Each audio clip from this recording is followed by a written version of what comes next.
I think that when we look for consulting gigs or jobs, too often as agilists, we're focused on what we're going to get rather than what we're going to give. Let's talk about it. That's this week on the Badass Agile podcast.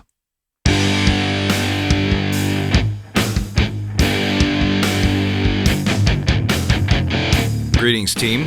Welcome to the Badass Agile podcast. I'm your host, Chris Williams.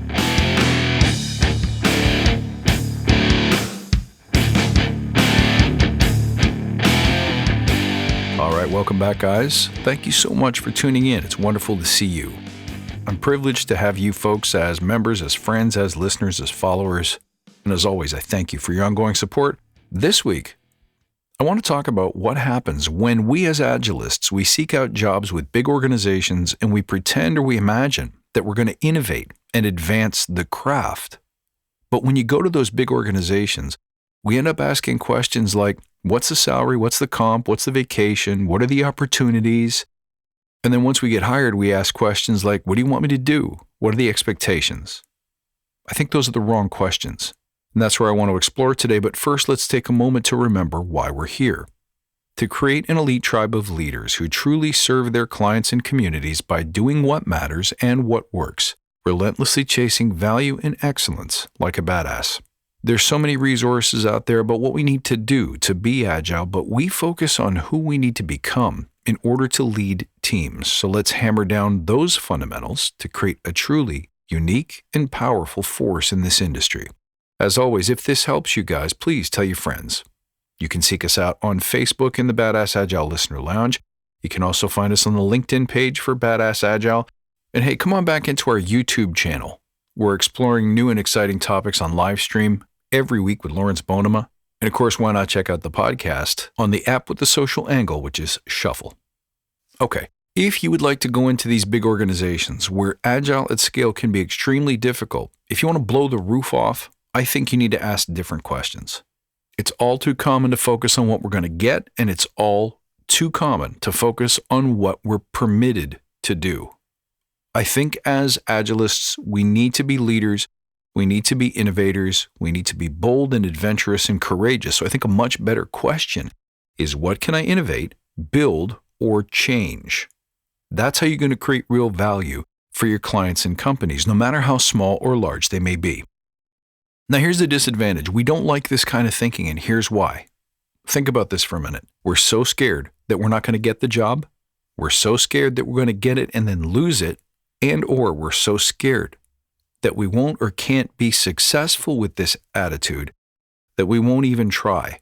So I'll say this again because I say it often. It's possible that certain people won't get you.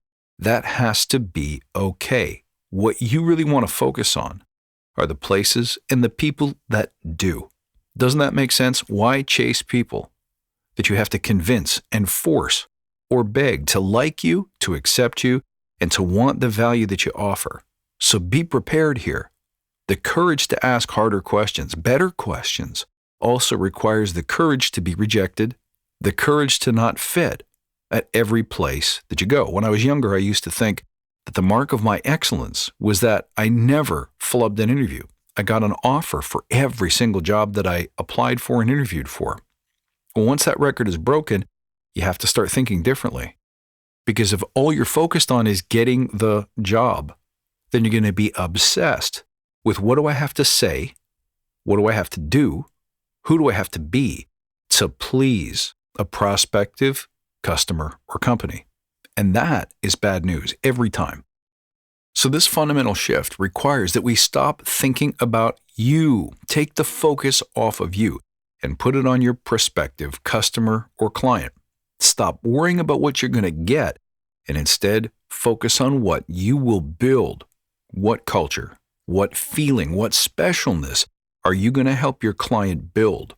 See, because when all you do is ask about the benefits that will accrue to you, like the salary, the benefits, the perks, the vacations, the titles, the opportunities, I think your chances of getting the job actually go down, because it's going to be obvious that you're self-interested, reward-based, and somewhat insensitive to the needs of your prospective client or employer.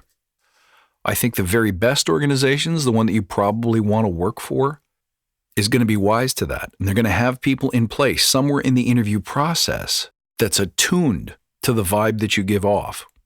Are you me-centric or are you them-centric? I know that's what I look for, because a person who is less focused on themselves and more focused on the other is going to be a better teammate. They're going to be a better solution provider. They're going to be a better employee in terms of their contribution. And that's not an excuse for employers to be selfish or self-oriented either. What we're really looking for here is the fit. See, the worst thing that you can do is just choose a job just because they're offering you one, just because it happens to be available and they're willing to extend it to you. A great place to start is if you're excited about the thing that you can build for them, not the company that you're working for, not the brand that you'll be associated with, not the individual person who interviewed you, but the opportunity to make a fit, to have something that you love building be valuable to the people who are paying you to build it. As an employer or as a company, they should be excited about the prospect of working with you because of what you can bring, not only in terms of the value of your solution, but the value of your personality, your fit with the culture. And you should be excited about working with the company for the same reason. I understand there are times where you have to take a job because you have to take a job, but for the most part, we want to be seeking jobs where the fit is great, where there's a feeling that we get, where there's a matchup between the things that we want to offer, the unique value we want to bring to the world, and the need in the marketplace.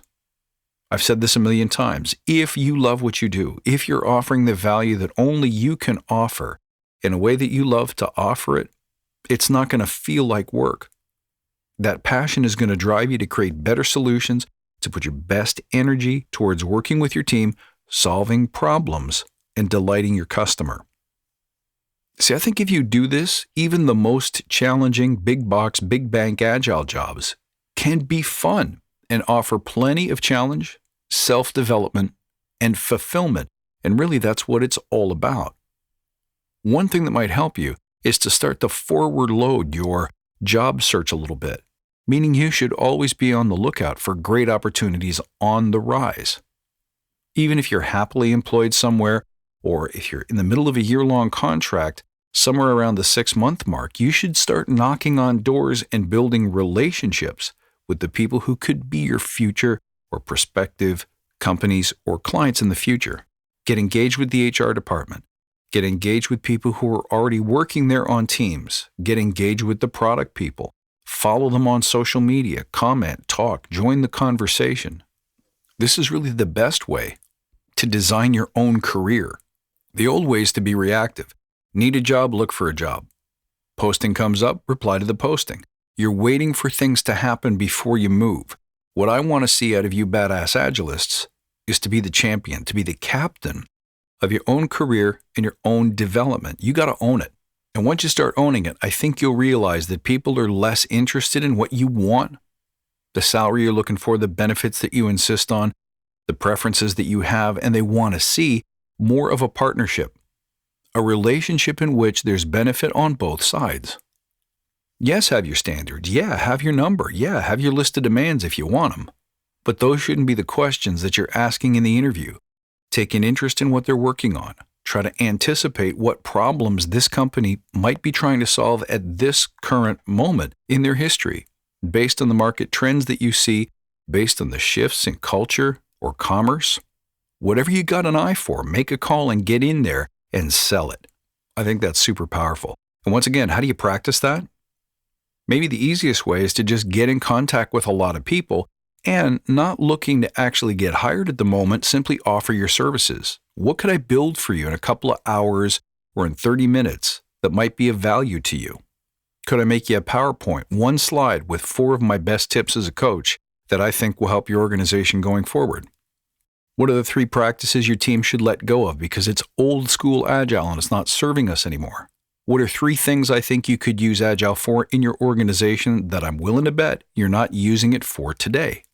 Get out there and grant them some information. Bring them some value.